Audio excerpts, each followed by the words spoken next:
సత్సంగత్వే నిస్సంగత్వం నిస్సంగత్వే నిర్మోహత్వం నిర్మోహత్వే నిశ్చలతత్వం నిశ్చలతత్వే జీవన్ముక్తిః పునరపి జననం పునరపి మరణం పునరపి జననీ జఠరే శయనం ఇహ సంసారే బహుదూస్తారే కృపయా పారే పాకి మురా.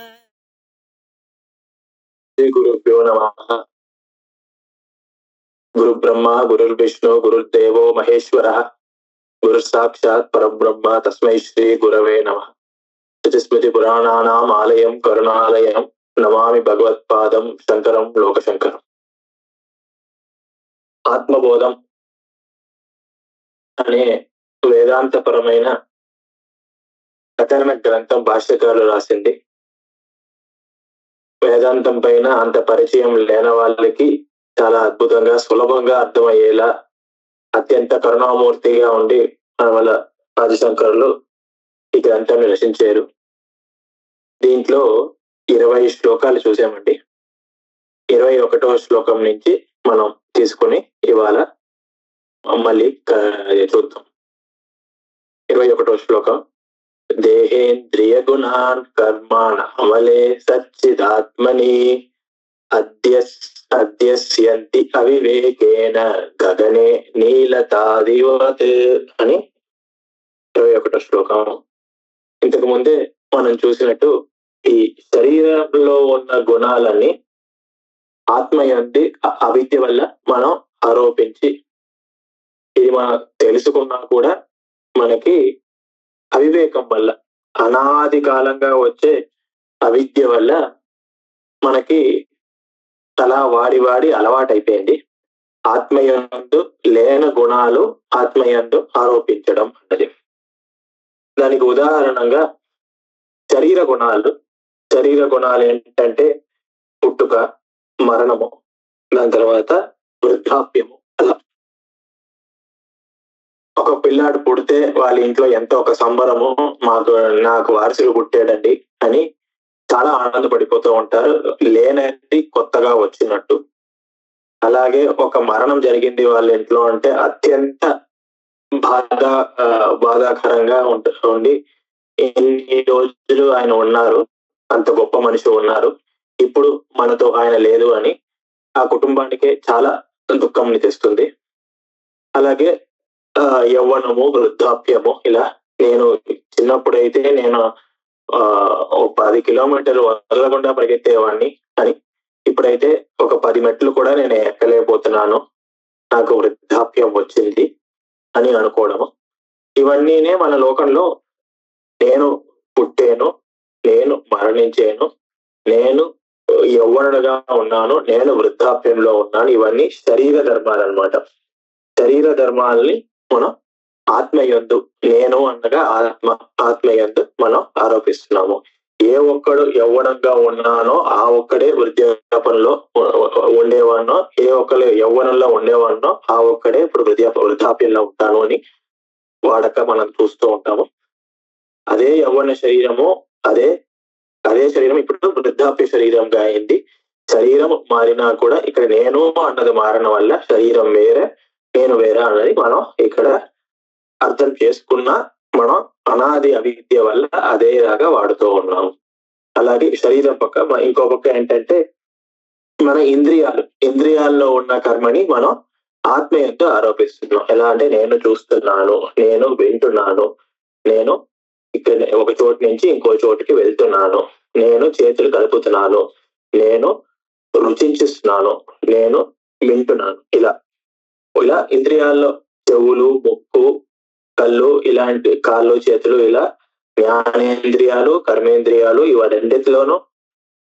ఇవి రెండిట్లోనూ ఉన్న మన ఒక ఆ క్రియల్ని మనం ఆత్మయంతో ఆరోపిస్తున్నాము అన్నమాట. అలాగే ఆ ఇంద్రియాల్లో ఒక ఇది క్రియ లేదంటే అలాగే ఆత్మకి అవి లేవు అంటాం. అంటే కళ్ళు కనిపించకపోతే నేను గుడ్డివాణ్ణి అని, చెవులు వినిపించిపోతే నేను చెవిటి వాడిని అని. అంటే గుడ్డితనం చెవిటితనం అనేది ఈ కాళ్ళకి చెవులకి అన్నాను నేను అని ఆత్మయందు ఆరోపి. అలాగే ఒక్కొక్క శరీరమైనా సరే, ఇంద్రియ అయినా, కర్మేంద్రియాలైనా సరే, జ్ఞానేంద్రియాలైనా సరే, మనస్సు అయినా సరే, బుద్ధి అయినా సరే, అన్నింటి ఒక కర్మను మనం ఆత్మయంతి ఆరోపిస్తున్నాము. అందుకనే దేహేంద్రియ గుణాన్ కర్మాన్ అమలే సచ్చిదాత్మని. అమలము నిర్మలము, అమలము శుద్ధమైన ఆత్మ, సత్తు చిత్తు కలిగిన ఆత్మ. మళ్ళీ ఇంకో 3-4 శ్లోకం అయ్యాక ఆత్మ యొక్క స్వభావం చెప్తూ అంటే సచ్చిత్ అని చెప్తాము. అప్పుడు సత్ అనే మాటకి చిత్ అనే మాటకి అర్థము చూద్దాము. బట్ ఇక్కడ సచ్చిదాత్మ సత్స్వరూపంగానో చిత్స్వరూపంగానో అమలము నిర్మలముగా ఉన్న ఆత్మయందు ఈ ఇంద్రియ గుణాలు శరీర గుణాలు ఆరోపిస్తున్నాము. ఎలాగండి ఈ లోకంలో ఉదాహరణ ఉందా అంటే అధ్యస్యంతి అవివేకేన, అవివేకంతో ఆత్మయంతో అధ్యసిస్తున్నాము. ఎలా అయితే ఆకాశంలో నీల రంగులా అని. ఈ చిన్నపిల్లలందరినీ మీరు రంగులు నేర్చుకున్న తర్వాత వాళ్ళని ఈ ఆకాశం ఏ రంగులో ఉంది అని అడిగితే అందరూ తప్పకుండా నీల రంగులో ఉంది అంటారు. చిన్నపిల్లలోను కాదు, చదువుకున్న వాళ్ళు ఎవరైనా సరే తప్పకుండా నీల రంగులో ఉంది అని అంటారు. కానీ మనం ఈ సైన్స్ ఇవన్నీ చదువుకున్న తర్వాత మనకి ఏం తెలుస్తుందంటే సూర్యకిరణాలు తెల్లటి రంగుతో ఉన్న సూర్యకిరణాలు ఈ గాలి అణువులతో దాంతో తగిలి చెల్లాచెదరు అయిపోయి అక్కడ నీల రంగము ఒక తరంగ దైర్ఘ్యము అంటారు, వేవ్ లెంత్ అని. ఈ తరంగ దైర్ఘ్యము అన్నింటికన్నా తక్కువగా ఉన్న వల్ల ఆ నీల రంగు ఆ సూర్యకిరణాలు తెల్ల రంగుగా ఉన్నా కూడా ఆ గాలి అణువుల పైన తగిలి నీల రంగు అన్ని చోట్ల ఎక్కువ ప్రసరిస్తుంది. అందుకని మనకి మన కంటికి పడేవి నీల రంగులు ఎక్కువ పడే వల్ల మనకి అది ఆకాశం నీల రంగుగా కనిపిస్తుంది అనమాట. అలాగే సో ఆకాశమందు నీల రంగు లేకపోయినా కూడా ఈ ఎలా ఏమో ఈ అజ్ఞానులు బాలులు అందరూ ఆకాశము ఏ రంగు అంటే నైల్యము నీల రంగు అంటారు. దానివల్ల మనం అలాగే ఆత్మయందు సచ్చిదాత్మ ఆత్మయందు ఇలా దేహేంద్రియ గుణాలు ఆరోపిస్తున్నాము అని. ఇక్కడ ఏం తెలుసుకోవాలంటే ఒక రంగులు ఆరోపించిన వల్ల ఆ వస్తువుకి ఏ ఒక్క దోషము రాలేదు అని. ఇప్పుడు ఒక సినిమా చూస్తున్నామండి. ఆ సినిమా స్క్రీన్ పైన 3 గంటలు అద్భుతంగా మనం చూస్తున్నాము. చాలా రుచించి అసలు ఆ సినిమాలో లయించిపోయి ఆహా ఎంత బాగుంది, నాకు నచ్చిన హీరో ఎంత బాగా ఫైటింగ్ చేస్తున్నారు, ఈ పాటలన్నీ ఎంత బాగున్నాయని అలాగే దాంట్లో మునిగిపోయి 3 గంటలు చూస్తున్నాము. 3 గంటలు చూసేంత వరకు ఆ సినిమా స్క్రీన్ లో మనుషులు ఇలా అలా వెళ్తూ ఉండగా ఆ మనుషులు అక్కడే ఉన్నట్టు అలా అనుభవిస్తున్నాడు అనమాట. ఆ 3 గంటలు అయిపోయాక శుభము అని వేసేసి అక్కడ లైట్లు ఆఫ్ చేస్తే అక్కడ ఉన్నది అక్కడ తెల్లటి స్క్రీన్ మాత్రమే. అనుకున్న ఆ తెల్లటి స్క్రీన్ పైన ఈ సినిమా అన్నది ఆరోపింపబడింది. ఈ సినిమా అన్నది ఆరోపింపబడితే ఈ సినిమా అన్నది ఆ తెల్లటి స్క్రీన్ పైన ఉన్నట్టు నిజంగా ఉన్నట్టు మనకి అనిపిస్తూ ఉంటుంది. ఆ సినిమా అయిపోయిన తర్వాత సినిమా ఇంతసేపు నేను చూసింది నిజం కాదండి, అక్కడ నిజంగా ఉన్నది ఆ తెల్లటి స్క్రీనే అని వాడు తెలుసుకుంటాడు. అందుకని ఆ తెల్లటి స్క్రీన్ కి ఈ సినిమా ఉన్న మంచి గుణాలైనా సరే చెడు గుణాలైనా సరే అక్కడికి దానికి రావట్లేదు. అలాగే పరమేశ్వరుడు సాక్షి స్వరూపంగా ఉన్నాడు మనసులో. ఆ మనసులో అవిద్య ఉంది అంటే పరమేశ్వరుడు కూడా అవిద్య ఉందా అండి? అంటే ఇప్పుడు మనకి మనసులో సుఖము దుఃఖము అవన్నీ ఉంటా ఉన్నాయి, పుణ్యము పాపము. మనసులో వీడు చాలా బాగుంటాడు, ఆయన చాలా గొప్ప ఆయన ఒక పక్క అనుకోవడము, ఆయన చాలా మూర్ఖుడండి అసలు చెప్పిన మాట వినడు అని చెడుగాను అలా ఆలోచిస్తూ ఉంటాము. అందుకని దానివల్ల వచ్చే పుణ్యము పాపాలు అంతా ఆ మనసులో ఉన్న భగవంతుడికి కూడా అంటుందా అంటే లేదు. ఆ భగవంతుడు అమలమైన నిర్మలమైన స్వరూపం, ఆయన సాక్షి మాత్రంగా ఉంటాడు. మీరు చేసే పుణ్యాలైనా పాపాలైనా ఆయన సాక్షిగా ఉంది అక్కడ చూస్తారు, కానీ ఆయన యందు పుణ్యాలు పాపాలు అంటవు అని. ఎలాగైతే ఈ ఎండమావి అని ఉంటారు కదా, ఎండమావి నీళ్లతో ఎడారి మట్టి తడి అవుతుందా అంటే అవదు. అది ఆ నీళ్ళు అనేది నిజం కాదు. ఎండమావిలో ఉన్న మనకి నీళ్లు కనిపించినాను అది నీళ్లు నిజం కాదు. అందుకని ఆ నీటితో అక్కడ ఉన్న మట్టి, ఎడారిలో ఉన్న మట్టి ఎలా తడి అవదో అలాగే ఈ దోషాలు ఆత్మయందు ఆరోపించినా కూడా అది నిజంగా ఆత్మని ఏమాత్రము దాన్ని ఆ దోషాలు అంటవు ఆత్మకి అని అద్భుతంగా ఇలా 21వ శ్లోకము చూసాము. దేహేంద్రియ గుణాన్ కర్మాన్ అమలే సచ్చిదాత్మని అధ్యస్యంతి అవివేకేన గగనే నీలతాదివత్ అని 21వ శ్లోకం చూసాము. దాని తర్వాత 22వ శ్లోకం చూద్దాం. అజ్ఞానాన్ మానసోపాదేః కర్తృత్వాదీని చాత్మని కల్ప్యంతే అంబుగతే చంద్రే చలనాది యతాంబసః.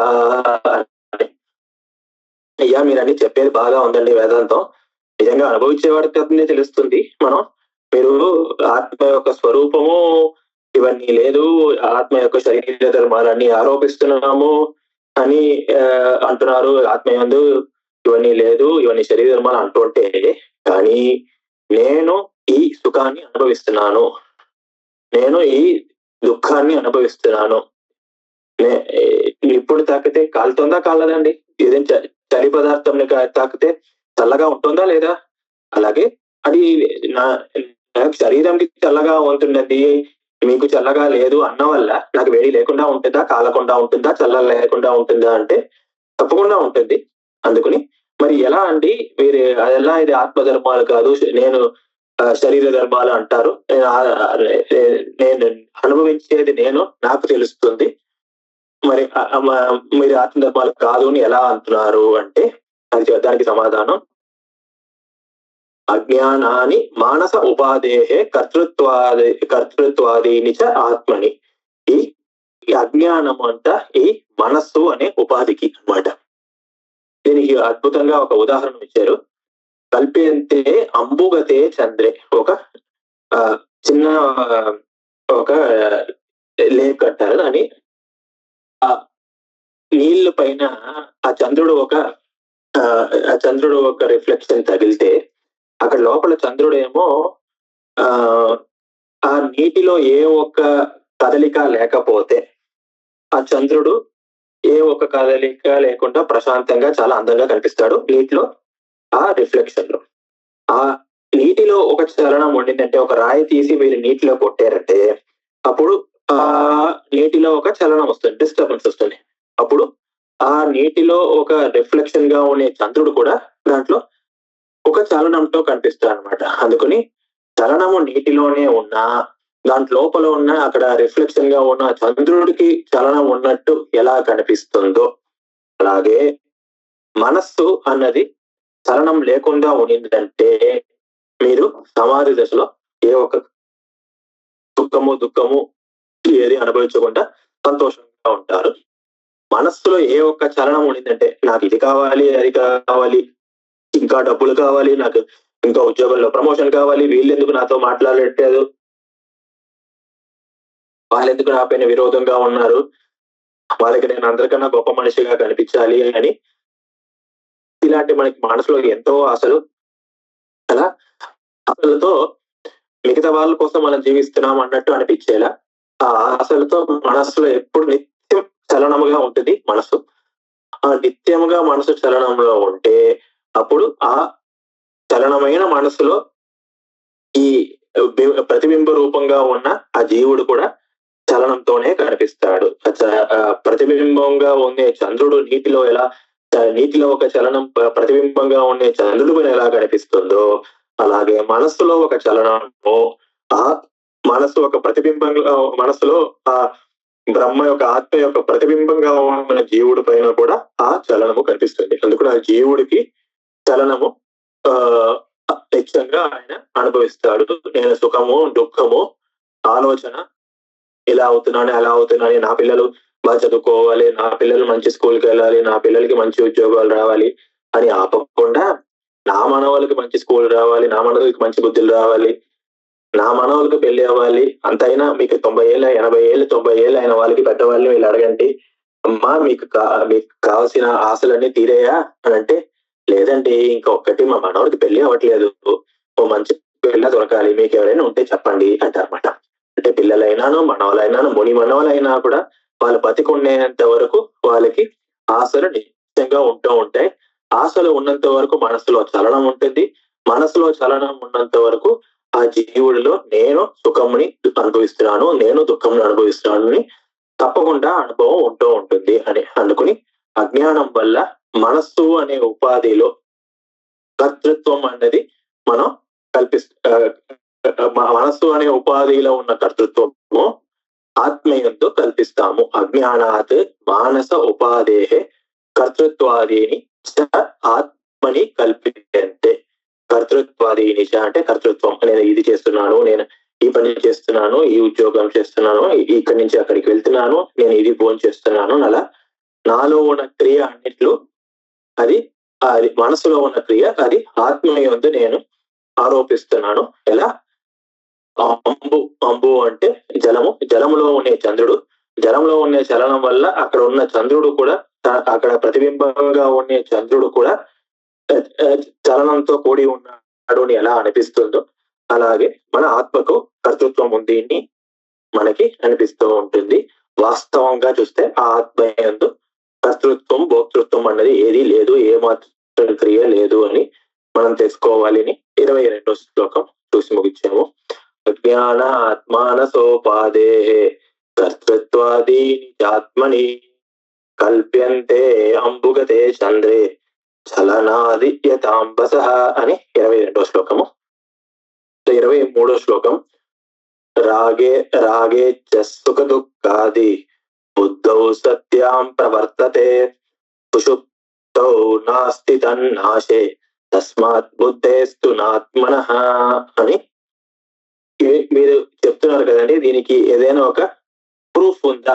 మీరు చెప్పేదానికి నేను నిజముని నమ్మేందుకు నాకు ఏమాత్రం మీకు సాక్షి ఉందా అంటే దానికి సమాధానం చెప్తున్నారు. ఏమండి ఇవండు మనస్సు కాదు ఆత్మ ఒక ఇది అంటే ఆత్మ ఎప్పుడు ఉంటుంది, నేను నేను అని అనుభవం ఎప్పుడు ఉంటుంది కనుక మీరు ఆత్మ ఎప్పుడు ఉంటుంది కనుక ఈ అనుభవం ఎప్పుడు ఉండాలి కదండి. అది నిజమా? ఇది మనస్సు ఒక ధర్మము నేను చెప్తున్నాను. మనస్సు ఒక ధర్మము అంటే మనస్సు ఉంటే ఈ అనుభవాలు ఉంటాయి, మనస్సు లేకపోతే ఈ అనుభవాలు ఉండవు. అందుకని ఇద్దరిలో ఎవరు చెప్పేది నిజము అని తెలుసుకుందికి ఈ అనుభవాలు అన్ని సమయాల్లోనూ ఉన్నాయా అని చూడాలి. మనకి జాగ్రత్త దశ, స్వప్న దశ, సుషుప్తి దశ అని 3 దశలు. ఆ జాగ్రత్త దశలో అందరికీ తెలిసిందే రోజు సుఖము దుఃఖము రోజు అనుభవిస్తూ ఉన్నాము. పొద్దున్నే లేచి అందరూ ఆఫీస్కి వెళ్ళి గుడ్ మార్నింగ్ అని అందరూ మనకి అలా పలకరిస్తుంటే ఆహా నేను ఎంత గొప్పవాడిని, అందరూ నాకు పలకరిస్తున్నారు అని ఆనందంతో పలకరించి, లేదు ఇంకా మళ్ళీ ఇంకా మేనేజర్ నాకు ఇంకా ఎక్కువ పని ఇస్తున్నాడు, నాకు కావాల్సినంత జీతం ఇవ్వట్లేదు, ఇది అది దుఃఖంతో అనుభవించి సుఖము దుఃఖము అని జాగ్రత్త దశ యందు మనకి అనిపించేది వాస్తవికమే. అలాగే స్వప్న దశలో కూడా నేను ఏదైనా చెడు స్వప్నం చూస్తున్నాను అంటే అత్యంత బాధతో ఉన్నట్టు, నేనేదో చాలా మంచి స్వప్నం ఎలా ఇక్కడ ఎగురుతున్నాను అక్కడ ఎగురుతున్నాను, చోట్ల ఫారిన్ కంట్రీలకంతా దేశాలకంతా విదేశాలకంతా వెళ్ళి అక్కడ ఉన్నవాడిని సంతోషంగా అనుభవిస్తున్నాను అని చేస్తే దానివల్ల సుఖం వస్తుంది. అందుకని సుఖ దుఃఖాలు ఉన్నాయి, స్వప్న దశలోనూ సుఖ దుఃఖాలు. కానీ సుషుప్తి దశ యందు వాడు ఏ మాత్రమో అనుభవించడు. వాడు పొద్దున్నే లేచేప్పటికీ నేను బాగా పడుకున్నాను అని అనుభవం వస్తుంది. కానీ ఆ దశ యందు సుఖమైన దుఃఖమైన వాడు అనుభవించడు. ఎందుకు అనుభవించవు? అక్కడ మనస్సు లేదు కనుక. మనస్సు లేని చోట సుఖ దుఃఖ అనుభవాలు లేవు, మనస్సు ఉన్న చోట సుఖము దుఃఖము ఉంది. అంటే ఈ అనుభవాలంతా మనస్సుదే. ఆత్మ సుషుప్తి దశ యందు ఉంది, స్వప్న దశ ఉంది, జాగ్రత్త దశ ఉంది. అన్ని చోట్లన నేను ఈ పని చేస్తున్నాను, నేను స్వప్నంలో ఇక్కడ వెళ్తున్నాను, నేను హాయిగా పడుకున్నాను అని 3 దశలలో నేను అనే అనుభవం నిశ్చయంగా ఉంది. అందుకని ఆత్మ అన్ని సమయాల్లోనూ ఉన్న మనస్సు అన్నది సుషుప్తి దశలో లేదు. ఆ సుషుప్తి దశలో ఎప్పుడు మనస్సు లేదో అప్పుడు నేను సుఖము దుఃఖము అనుభవించట్లే కనుక ఈ సుఖము దుఃఖం అంతా తప్పకుండా మనస్సు యొక్క గుణాలే కానీ ఆత్మ యొక్క గుణాలు అని ఒక అద్భుతంగా ఒక మ్యాథమెటికల్ ప్రూఫ్ అంటారు చేసారా, if A not of A equal to not of B అన్నట్టు అలా అద్భుతంగా చాలా ఒక మ్యాథమెటికల్ ఈక్వేషన్ లో ప్రూవ్ చేసినట్టు భాష్యకారులు ఇక్కడ రాగే సుఖ దుఃఖాది, రాగము అంటే ఆశలు, నాకు ఇది కావాలి అది కావాలి అని వాంఛలు, ఇచ్చ నాకు ఇది ఇష్టం అది ఇష్టం అని చెప్పడం, సుఖము దుఃఖము దీనివల్ల నేను సంతోషం పొందుతున్నాను దీనివల్ల నేను కష్టాలు పొందుతున్నాను అని బుద్ధౌ సత్యం ప్రవర్తన, ఇవన్నీ బుద్ధి ఉంటే నాకు ఈ అనుభవాలు ఉంటాయి. సుషుప్తౌ నాస్తి, సుషుప్తి అంటే బుద్ధి విశ్రామం తీసుకున్నప్పుడు నాకు ఈ అనుభవాలు లేవు. తన్నాశే సుషుప్తో తన్నాశే అంటే బుద్ధి నాశేసతి నాస్తి తస్మాత్ బుద్ధేస్తు నా ఆత్మన, అందుకుని ఈ గుణాలన్నీ బుద్ధి యొక్క గుణాలే కానీ ఆత్మ యొక్క గుణాలు కాదు అని చాలా అద్భుతంగా 23వ శ్లోకాల్లో మనకి నిరూపించారనమాట. బుద్ధి గుణాలు ఆత్మయందు గుణాలు లేవు అని. రాగే సుఖ దుఃఖాది బుద్ధౌ సత్యం ప్రవర్తతే సుషుప్తౌ నాస్తి తన్నాశే తస్మాత్ బుద్ధేస్తు నాత్మనః అని 23వ శ్లోకము. దాని తర్వాత 24 ప్రకాశో అర్కస్యతో యస్య శైత్యం అగ్నేర్యతోష్ణత స్వభావః సచ్చిదానంద నిత్య నిర్మలమాత్మనః నిర్మలతాత్మనః అని ఒక్కొక్క దానికి ఆత్మ యొక్క స్వభావం ఏంటి, ఈ ఆత్మకి ఇవన్నీ లేదు, ఇవన్నీ ఈ గుణాలన్నీ మరి శరీరంలో లేకపోతే మనస్సు బుద్ధి అంటారు కదా, మరి ఆత్మకి ఏం గుణాలు ఉన్నాయండి, ఆత్మకి ఏంటి స్వభావము అంటే ఎలా అయితే అర్కస్య ప్రకాశ, అర్క అంటే సూర్యుడు, ఆ సూర్యుడికి ప్రకాశం అన్నది ఎలా స్వభావమో అంటే ఎప్పుడు వెలుతురు ఇచ్చేది అన్నది ఎలా స్వభావమో, తోయస్య చైత్యం జలముకి, తోయం అంటే జలము, జలముకి చల్లగా ఉంటుట చైత్యము అనేది స్వభావము, అగ్నేహే ఉష్ణత ఈ అగ్నికి ఈ నిప్పుకి ఎలా వేడి అనే ఉష్ణం అనేది ఎలా స్వభావమో యథా స్వభావ సచ్చిదానంద నిత్య నిర్మలత ఆత్మన, అలాగే ఆత్మ యొక్క స్వభావం ఏంటంటే సత్తు చిత్తు ఆనందము నిత్యము నిర్మలము అని. ఎలా మనం తర్కంలో శీతస్పర్శవత్ తాపః ఉష్ణస్పర్శవత్ అగ్ని అని, శీతంగా ఉంటే జలము, ఉష్ణంగా ఉంటే అగ్ని అని ఎలా చెప్తామో అలాగే సత్తు అంటే ఏంటంటే సత్యము, సత్యం అంటే కాలత్రయ అబాధ్యము అంటే 3 కాలము ఎందు అది ఉంటుంది అని. నేను ఇంతకు ముందు నేను అనే అనుభవం ఉండేది, ఇప్పుడు ఉంది, తర్వాత కూడా ఇంకా రాబోయే కాలాల్లో కూడా నేను అనే అనుభవం ఉంటుంది. అలాగే ఈ ఆత్మ అన్నది ఎప్పుడు నిత్యముగా ఉంటుంది, పాతకాలంలోనూ ఉండింది, ఇప్పుడు ఉంటే వచ్చే పై తరాల్లో కూడా ఆ ఆత్మ అన్నది ఉంటుంది. చిత్తు అంటే చైతన్యము, జడము. ఎవరికైతే మనుషుల చైతన్య స్వభావాలు అంటే జంతువులంతా కూడా చైతన్య స్వభావాలు అంటే తన ప్రాణులు అని, తనకి ప్రాణం ఉంది, వాళ్ళు ఒక చోటు నుంచి ఇంకో చోటికి వెళ్ళగలుగుతారు, తనకి నచ్చిన చేయగలుగుతారు అంటే వాళ్ళు చైతన్యులు అంటారు అనమాట. ఈ ఘటము పటము మన లోకంలో ఉండే పదార్థాలని జడ పదార్థాలు అంటాం. ఈ చైతన్య పదార్థాలకి ఈ విరుద్ధంగా ఉన్నది జడ పదార్థాలు. ఈ లోకంలో కొన్ని పదార్థాలు చైతన్యం, కొన్ని పదార్థాలు జడ అనమాట. ఇలా ఎప్పుడు చైతన్య స్వది ఈ ఆత్మ ఆనంద స్వరూపం. ఆనందో బ్రహ్మే ఆనంద దేవ కల్పిమాని భూతాని జాయంతే అని వాళ్ళ వేదాలు చెప్పినట్టు, ఉపనిషత్తులు చెప్పినట్టు ఆనంద స్వరూపంగా ఎప్పుడు ఈ ఒక ఆత్మీయుడు దుఃఖము అనేది లేకుండా ఎప్పుడు ఆనంద స్వరూపంగా ఉంటారు. నిత్యము కాలత్రయ అబాధ్యము నిర్మలము, ఏ ఒక్క మలము లేకుండా ఏ ఒక్క గుణాలు లేకుండా అవిద్యతో లేకుండా ఉన్నది ఈ ఆత్మ అని. ఇవన్నీ ఆత్మ యొక్క స్వభావము. ఎలా జలముకి స్వభావము చల్లతనము, అగ్నికి స్వభావం ఏమో వేడియో, అలాగే ఆత్మకు ఈ 5 స్వభావము అని చెప్పబడింది. అంటే వాళ్ళ స్వభావం ఎలా ఉంటుందో దానికి తగినట్టు వాళ్ళ బుద్ధులు ఉంటాయి, దానికి తగినట్టు వాళ్ళు ఉండాలి అని అనుకుంటూ ఉంటారు అనమాట. ఇప్పుడు అందుకనే ఇప్పుడు ఆ కాలంలో బ్రాహ్మలు, క్షత్రియులు, వైశ్యులు, శూద్రులు ఉన్నప్పుడు చాతుర్వర్ణ్యం మయా సృష్టం యథా కర్మ యథాశ్రుతం అన్నారు. అంటే వాళ్ళు చేసే పని, ఆ పనిలో ఎలా ఉంటుంది, వాళ్ళ స్వభావానికి తగినట్టు. వాళ్ళకి ఈ మరి చదువుకోవాలి, మిగతా వాళ్ళకి చెప్పాలి అనే స్వభావం ఉండిందంటే వాళ్ళు బ్రాహ్మణులుగాను, మిగతా వాళ్ళ పైన రాజ్యం చేయాలి అంటే వాళ్ళు క్షత్రియులుగాను, ఒక బిజినెస్ అలా చేయాలి అంటే డబ్బులు సంపాదన కోసం అయితే వైశ్యుడు, మిగతా వాళ్ళకి సేవలు చేయాలంటే శూద్రుడు అని వాళ్ళ స్వభావం. అంటే ఆ విషయంలో వాళ్ళు మిగతా వాళ్ళకన్నా చాలా బాగా చేస్తారు అని. అంటే ఇప్పుడు బ్రాహ్మడు అన్నది ఉద్యోగానికి వెళితే వైశ్యుడు ఎంత బాగా చేస్తాడో దాన్ని అంత బాగా బ్రాహ్మడు చెయ్యడు అని. చదువు అనే వ్యవస్థలో ఈ అధ్యాపకులు, టీచర్లందరూ బ్రాహ్మణులుగా ఉంటే వాళ్ళు వైశ్యుల కన్నా మిగతా వాళ్ళు బాగా చేస్తారు అని. అలాగే రాజ్యం ఏలడం, రాజుగానో లేకపోతే మనకి ఇప్పుడు ప్రధానమంత్రిగానో లేకపోతే ఉన్న వాళ్ళు క్షత్రియులుగా ఉంటే వాళ్ళు వాళ్ళ పని అంతకన్నా బాగా చేస్తారు. అంటే బ్రాహ్మణులుగా ఉంటేనూ బాగా చేస్తారు, కానీ అదే ఒక పొజిషన్ లో క్షత్రియుడు ఉంటే ఇంకా బాగా చేస్తారు. ఇప్పుడు కొన్ని చాలా కష్టమైన డిసిషన్స్ తీసుకోవాలంటే బ్రాహ్మణుడికి కొంచెం కొన్ని వాడి గుణాలు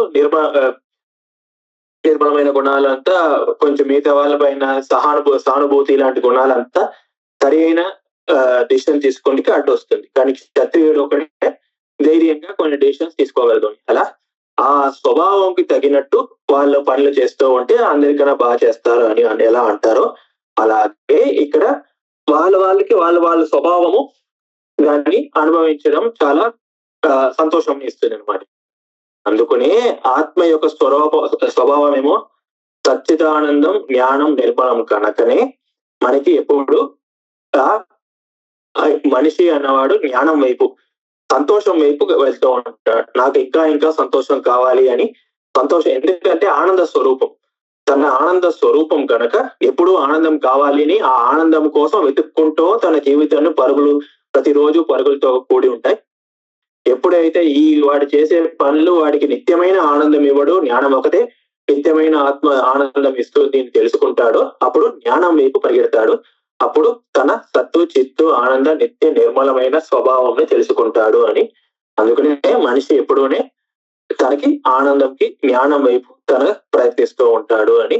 అలా 24వ శ్లోకం చూసాము. ప్రకాశో అర్కస్యతో యస్య శైత్యం అగ్నిర్యతోష్ణత స్వభావ సచ్చిదానంద నిత్య నిర్మలతాత్మనః అని 24వ శ్లోకము. 25 ఆత్మన సచ్చిదం బుద్ధిర్వృత్తిర్ ఇది ద్వయం సంయోజ్య అవివేకేన జానామి ఇది ప్రవర్తతే అని. సరే అండి, మరి ఇవన్నీ ఆత్మ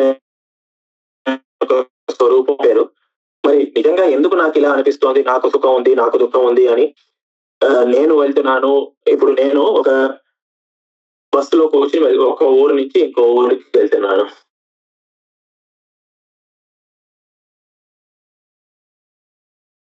ఆ బస్సు వెళ్తోంది, బెంగళూరులో బస్సు ఎక్కాను, పొద్దున్నే వచ్చి తిరుపతిలో దిగాను. అప్పుడు నేను తిరుపతికి వెళ్ళాను అంటున్నారు. నిజంగా మీరే వెళ్ళారండి? మీరే పరిగెత్తారా ఇక్కడి నుంచి అక్కడ దాకా వెళ్ళారా అంటే బస్సు పైన కూర్చుంటూ బస్సు వెళ్ళింది. బస్సు వెళ్తే నేను వెళ్ళాను ఎందుకు అంటున్నారు? ఇప్పుడు నేను ఇంతకుముందు నిన్న రాత్రి బెంగళూరులో ఉన్నాను, ఇప్పుడు తిరుపతిలో ఉన్నాను, అందుకు నేను బెంగళూరు తిరుపతికి వచ్చాను అని మనం చెప్తూ ఉంటాం. కానీ వాస్తవికంగా చూసేవంటే అక్కడ వెళ్ళింది బస్సే, నేను అన్నది వెళ్ళలేదు. అలాగే చూసారంటే మన లోకంలో ఎప్పుడూనే జడము, చైతన్యము అని 2 పదార్థాలు ఉంటాయి. చైతన్యం అధిష్టానముగా ఉంటే జడమయందు మనం కర్తృత్వము, క్రియలు ఆరోపిస్తాము. అంటే ఇప్పుడు బస్సుకి క్రియ ఉంది, జడమైన పదార్థాల్లో ఎలాగంది క్రియ ఉంటుంది అంటే ఆ బస్సుకి వాస్తవికంగా చూస్తే క్రియ అనేది లేదు, కానీ అక్కడ ఒక డ్రైవర్ అన్నవాడు కూర్చుని దాన్ని ఆ బస్సుని నడిపిస్తే అప్పుడు ఆ బస్సు ఇక్కడ బెంగళూరు నుంచి తిరుపతి దాకా వెళ్ళింది. అలాగే ఈ జడమైన బస్సుకి ఎలా అయితే క్రియ వచ్చిందో చైతన్య అధిష్టానంగా, చైతన్యుడు అనే ఒక డ్రైవర్ మనిషి అధిష్టానంగా ఉంటే దాన్ని నడిపిస్తే జడంకి ఎలా క్రియ వచ్చిందో అలాగే ఈ ఆత్మ అనే చైతన్యం లోపల ఉండగా ఈ శరీరం అనే జడ ఎందు మనకి కర్తృత్వం మనకి కనిపిస్తూ ఉంటుంది అని. ఈ శరీరంలో నేను చూస్తున్నాను, నేను వింటున్నాను అలా ఉండేవన్నీ అక్కడ ఆత్మ అనే చైతన్యం లోపల ఉంది కనుక ఆ ఆత్మ యొక్క చైతన్యం లేకపోతే మరణించిన తర్వాత ఆ శరీరం నుంచి ఆ చైతన్యం బయటకు వెళ్ళిపోయిందంటే దాని తర్వాత ఆ శరీరముకు జడమైపోతుంది. దానిలో ఏ ఒక క్రియో లేదనమాట. ఎలా బస్సు అక్కడికి వెళ్ళి ఆగిపోయింది, డ్రైవర్ దిగిపోయిందంటే ఆ బస్సులో ఇంకా ఏమాత్రం క్రియ ఉండదో అలాగే ఈ శరీరంలో కూడా ప్రాణం వెళ్ళిపోయి ఆ చైతన్యం ఆ శరీరం నుంచి వెళ్ళిపోయాడంటే ఆ శరీరం అంటూ క్రియ ఉండదు. అందుకని ఈ వేదాంతంలో మనం అంతఃకరణ వృత్తి అని ఒక విషయం చెప్తాము. అంటే మనం ఒక పదార్థం చూస్తున్నామంటే అది మనస్సు దారిగానే చూస్తున్నాము. మనస్సు ఒక ఇది ప్రయత్నం లేకపోతే ఒక పదార్థంని చూడలేము అని. మనస్సు నేను చూడాలి అనుకుంటే అది ఏ ఒక పదార్థంని చూడాలనుకుంటుందో మనస్సు ఇంద్రియాల దారిగా ఆ ప్రదేశంకి వెళుతుంది అని. ఆ ఆత్మ యొక్క చైతన్యము ఆ మనస్సు యందు ప్రతిబింబం అయితే అప్పుడు ఆ ప్రతిబింబము ఆ పదార్థంలో ఉండే ఆ చైతన్యం ఒక ప్రతిబింబము అవి రెండు ఒక చోట్లో ఉండిందంటే ఆ పదార్థం ఒక ప్రత్యక్షం అవుతుంది అని. కానీ ఆ మనస్సు ఇది చూడాలి అని మనసు అనుకోకపోతే అప్పుడు ఆ మనిషికి గట్టికి ఎదుర్కొంటా ఉన్నా కూడా ఆ పదార్థాలు కనిపించదు. ఈ ఒక రూమ్ లో ఒక లైట్ ఉంటే ఆ లైట్ వల్ల అక్కడ ఉన్న ఆ రూమ్ లో ఉన్న పదార్థాలు అన్ని ఎలా కనిపిస్తాయో అలాగే ఆ చైతన్యం అనే వెలుతురు వల్ల మనస్సులో ఉండే అనుభవాలన్నీనే మనకి తెలుస్తూ ఉంటాయి. ఈ ప్రతి మనకు నేను అందుకనే మీరు ఎప్పుడైనా ఏదైనా ఒక పదార్థం చూసామంటే నేను ఇది ఘటము అని చెప్పిన తర్వాత నేను ఘటముని చూశాను అని అనుభవం వస్తూ ఉంటది అనమాట. ఐ సా ద పార్ట్ అని మన ఆంగ్ల భాషలో ఎలా అంటామో అలాగే నేను ఘటముని చూశాను అని నేను అనే అనుభవం ఎలా వస్తుంది అంటే అప్పుడు అంతఃకరణంతో సంబంధం అయితే ఆ పదార్థానికి అప్పుడు ఆ అంతఃకరణముని వెలుతురుతో చూపించే ఈ చైతన్యము వల్ల మనకి ఆ ఘటము అనే జ్ఞానము కనిపిస్తుంది. అందుకని ఇక్కడ ఐ సా ద పార్ట్ కాకుండా కొద్దిగా పాట్ అని మనకి ఎన్నడోనే జ్ఞానం రాదు. ఇది ఘటము జ్ఞానం రాదు. ఇది ఘటము నేను ఘటముని చూస్తున్నాను అని జ్ఞానం వస్తుందే కానీ కొద్ది ఘటము అని జ్ఞానం ఎప్పుడూ రాదు. అందుకనే ఈ అంతఃకరణం అనేది ఒక చైతన్యం ఒక వెలుతురు లాగా ఉండి మనసులో ఉండే అనుభవాల్ని మనకి వెలుతురు పెట్టి చూపిస్తోంది. అందుకని ఆ మనస్సు ఒక సంబంధం ఉండిందంటే ఏ పదార్థాలతో ఉండింది ఆ పదార్థం ఒక జ్ఞానం మనకి కనిపిస్తూ ఉంటుంది. అందుకనే అండి మన చాలా మనస్సులో ఏ మాత్రం చలనం ఉండిందంటే అప్పుడు ఆ జ్ఞానం కూడా మనకి అంత బాగా రాదు అని. అందుకనే చాలా గొప్ప వాళ్ళు కూడా కొంచెం మనసు చలనంగా ఇదిగా ఉన్నారంటే అప్పుడు వాళ్ళకి కూడా మనసు డిస్టర్బ్డ్ గా ఉండిందంటే ఎంత గొప్ప వాళ్ళైతే ఎంత జ్ఞానులైనా కూడా అప్పుడు వాళ్ళు కొంచెం చాలా దుఃఖంగా ఏదో ఉన్నట్టు వాళ్ళకి